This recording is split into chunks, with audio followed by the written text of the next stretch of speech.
you from? I'm from Dallas, Texas. Have you ever heard of parental alienation? No, I haven't until just now.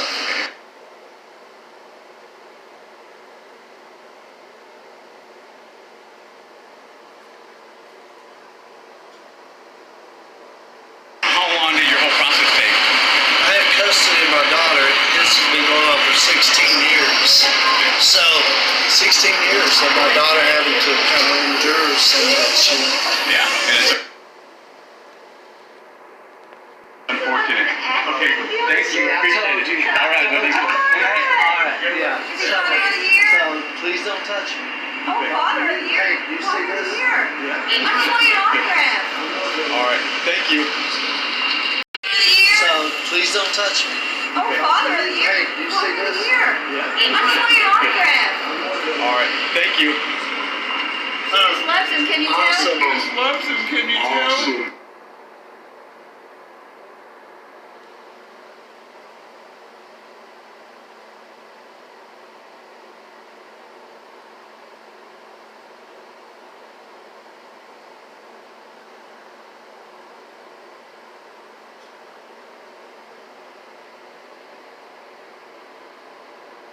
So, I told you this was the... Hey, baby. Hey, you did the performance. Thank you for showing up for the first time in all these years. And it didn't do anything but hurt. Don't touch me. You know what? The good thing is you have liars and God knows they're not telling the truth.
Coming at you live from underneath the Newton, Georgia, heavily chemtrailed and simulated sky. You're about to receive a heavy dose of the shock treatment.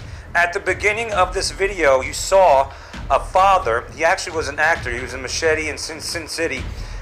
His wife, I guess they went to court over custody. He had custody for 16 years, I believe it said. And his wife took him to court, was poisoning the well, so to speak, poisoning the daughter, I guess, whenever she had the daughter for visitation. I guess, I don't know how they do, sometimes once every week or once every 2 weeks. Anyway, the mother was poisoning her and telling her lies, basically, about the father to try to turn the daughter against him and then take him to court to get custody. She failed, and it wasn't the first time, apparently. All right, but parental alienation, what is it? That's what that woman was doing to the daughter. First of all, I got a little beef with these kids that are turncoats. You grew up with that parent that's stuck by you through thick and thin, right? That parent that's made the sacrifice. Where was your other parent? Missing in action.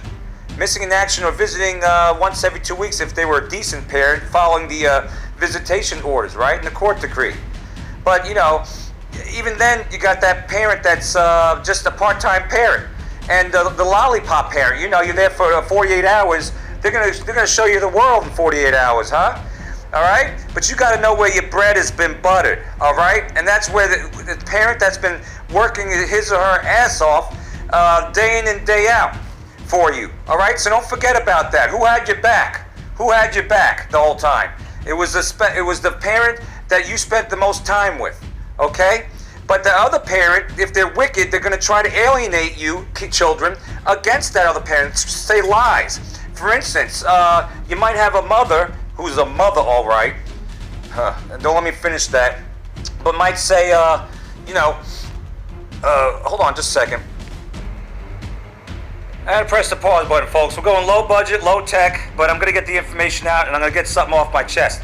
Parental alienation can lead to a lot of bad things. You got the parent that, has a wicked agenda. Sometimes, it's a Hollywood setup, I should say, a Hollyweird, where the parent who visits every 2 weeks does the right thing, and both parents are getting along, they're working in unison, they actually become friends. I don't understand how you can become friends after divorce and not during the marriage. It's kind of weird, but it is what it is. You've seen John Hagee here. He's about to talk about kids in the occult. And so, sometimes the couple that splits up, both of them do the right thing. But more often than not, you're going to have the visiting parent that comes every 2 weeks, poisoning the well to the kid, First of all, trying to show him the world, right? Show the kid the world, shower him with goods, and presents, whatever. Money, oh, Daddy doesn't give me money like this, the kid might think. Daddy didn't give me all this candy. That's because the candy's bad for you, jackass. Right? So, but if the kid is, let's face it, if the kid's Riri-ish, weak-minded, he's going to fall for the trap, the devil's trap. So a message to you children is don't fall for that. If you got a lollipop parent that wants to badmouth your dad or your mom, who is the parent that you spend the most time with, and who's busting their ass providing a living for you, don't fall for that. Just because they're showering you with all the best, all the things that you want or covet. First of all, candy's bad for you. Second of all, that's not what this whole thing's about. I mean, don't fall for the material things. Who's there? Who had your back? Who has your back? Who's wiping your nose, the snot? Who's taking you to the doctor? Who's going up school when you screw up? Who's, taking care of your day-to-day needs? Who's taking you to church? It's going to be the one that you spend the time with the most, that parent, right? So if you have a parent that you're visiting on the weekend, who's, trying to pit you against your dad or whoever it is who has custody of you, you need to wise up to what they're doing. They're trying to alienate you against that parent. And it's not a good road. You're watching some imagery of the occult. There's videos about kids in the occult, Pastor John Hagee. But the thing is, what I'm trying to get at is, then you have other parents that are no good, that don't show up at all. The only times they show up is, when child support catches up with them. Then they want to come and exercise their right, put that in quotes, to visit with the kid, even though they've been gone for years. And this causes emotional problems with the kids. They're going to get very upset and very disturbed because this parent has not been there and all of a sudden barges on in, right? So look for that pitfall. And also, what if the parent that, who has been missing in action on her own free will, we'll say her, we're going to stick to one size right now, one gender, and she hasn't been around. The only time she shows up is during when child support catches up, and then she doesn't only ask for one out of the 3 kids. So how much does she care about you? What kind of a mother is that? And then on top of it, she goes and kidnaps, maybe she kidnaps one of your siblings. You forget about that, huh? So what kind of a parent are we dealing with? These are parental alienation tactics, kidnapping, brainwashing against them, and you got to be, seriously, children. You can't let the devil get to you like that. You gotta be more strong-minded than that. You gotta know who is there for you. The parents is there, and you gotta know what the other parent is, what agenda they have. When they start talking bad about you and it's not true, because you live with that parent, you know that parent's a good parent, then why would you fall for the lie? It doesn't make any sense at all, unless you're weak-minded. And maybe that's what it is. We have, a 2 Timothy 3 generation. We have raising up a generation of goldfish, attention span of a goldfish, memory of a goldfish too. Because how easily are these kids being manipulated and alienated by these parents? It's absolutely astounding. It's astounding. So yes, the parent they spend the most time with during the week usually has less time for the children after the divorce. That's not necessarily true. It depends what kind of a setup you got. If you have backup, like I had my parents co-parent with me, so I was there around a lot and they were there a lot. So it was very well balanced. the majority of children want contact with, well, that might be true, but if you have a missing in action parent because she's busy getting high and getting drunk and getting high and romping around from here to Timbuktu, I mean, that's a no good parent, getting on drugs, cheating, getting in the occult, you know, the dark side. So, you know, the kids might want to have, in a perfect world, both parents, but they can't, and it's up to the parent that has custody of them to provide the most stability. Like, I didn't date for, well, heck, now it's 18 years, basically, but I didn't date on purpose back then because I didn't want to have a revolving door relationships. This relationship doesn't work out, that doesn't work out, and then they get attached to that woman, and all of a sudden she's out of their life. So, you know, some children do not crave more time with an absent parent. I mean, I didn't see a whole lot out of my kids craving for the other parent. They were too much going on lavish vacations. My mother helped co-parent. She was there, you know, taking them to doctors, staying up, helping with their homework and projects while I was working and such, and going to school. So some children, though, do not crave more time with an absent parent. Instead, these children reject one parent, resist contact, or show extreme reluctance to be with that parent. These children are alienated. Well, they were alienated from the parent that was absentee. See that? See how that works? That's one form of alienation, when the absentee parent, isn't around. So that's their fault. That's her fault or his fault. You're not around. All right? But another form of alienation is when that absentee parent comes around and starts spewing lies about the good parent. Now, why would a kid go the way of the lie? Why would they believe the lie is beyond me, unless they're leaning towards the dark side, and they want to believe the lie because they want to have a reason to go to the dark side, justify it, right? Because that's what it is. It is the dark side. In some cases, kids have good reason to reject a deficient parent. Well, if your mother's taking drugs, if your mother's not paying child support, I will say mother, I said it could be fathers too, but mothers are increasingly doing this. That's why I'm sticking to this. I want to raise awareness. It's always the dad that gets the bashing. More often than not now, the fathers are the good guys. All right? So, you know, the children reject a parent with whom they previously had a good relationship. All right, these children are alien. In some cases, children have good reasons to reject a parent. I'm trying to read this. Often paralleling the other parents' negative attitudes to the good parents. So here's the deal. If you got a halfway intelligent child, they should be able to discern and tell when a parent is being bad and when the parent's been good to them. All right? So it's kind of natural for them to lean towards the good one.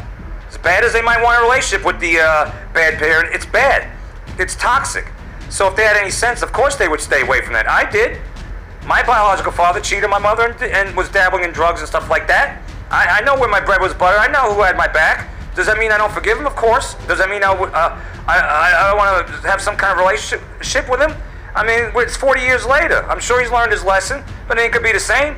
But you got these kids that actually were raised in good environments, very good homes. The grandparents helped co-raise them. They didn't have to do that. And then they want to go to the dark side when they hit teenagehood, and they literally have been getting into the occult because more often than not, that person that's lying is not a Christian.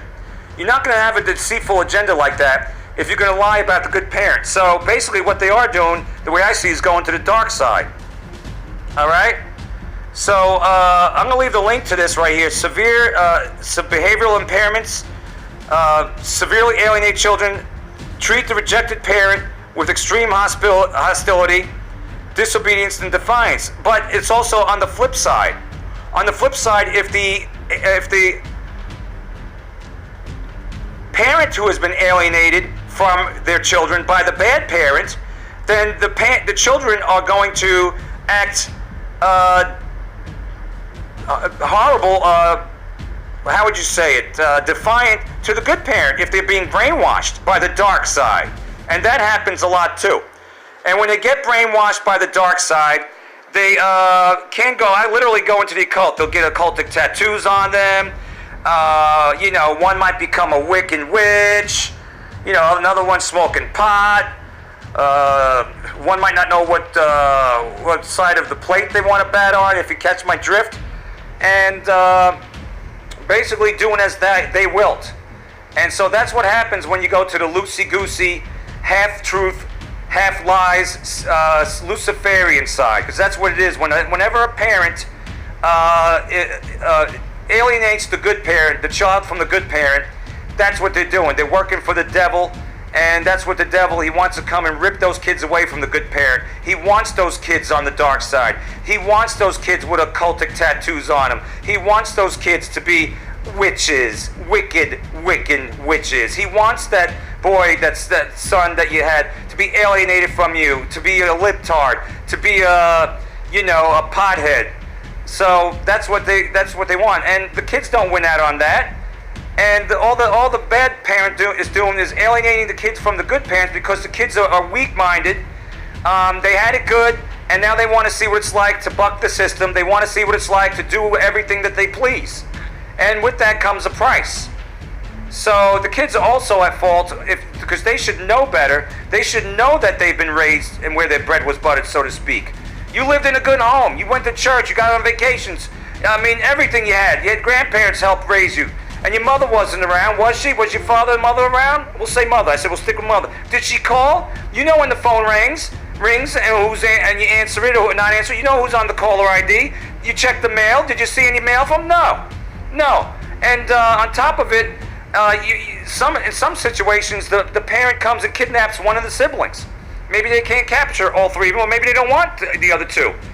So even in that circumstance, the two kids that were left behind after the mother comes and kidnaps the son, don't those two kids see that's the proof in the pudding how bad that parent is. What kind of a parent kidnaps his son and especially takes him on a spree of drugs and homelessness for 6 years from, we'll say, from the East Coast to Louisiana to the West Coast? Are you kidding me?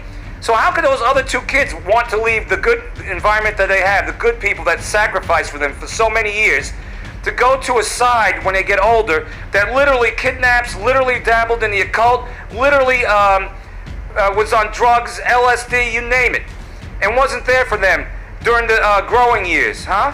Where's the logic in all that? You know what it is? It is devilish. It's devilish. That's what it is. We are in the 2 Timothy 3 generation, and if the children aren't really grounded in who they are and have a sense of loyalty to them, for the people that treated them right, they're going to be lost souls. And then they get it correlates, the demonic tattoos, becoming witches, driving hearses around. That's what you get when you go to the dark side, people. That's what you get when you give in to the idiot parent, missing in action parent, no good piece of crap, who just wants to feed you lies. Hey, it's not true, I tried to be there. No, you didn't, jackass. How hard is it to try to be there? You're the one that gave up custody.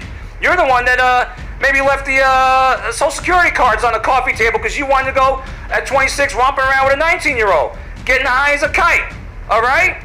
Where were you then, all right? But these kids, they seen it happen, they lived it, and then they want to forget it, that it happened, because the agenda suits them when they get older to go to the dark side, to get the tattoos that the good parents said, nah, I don't agree, you shouldn't be getting those demonic tattoos. Well, they turn 19, and all of a sudden they're high and mighty, huh? You be careful, pride goes before the fall.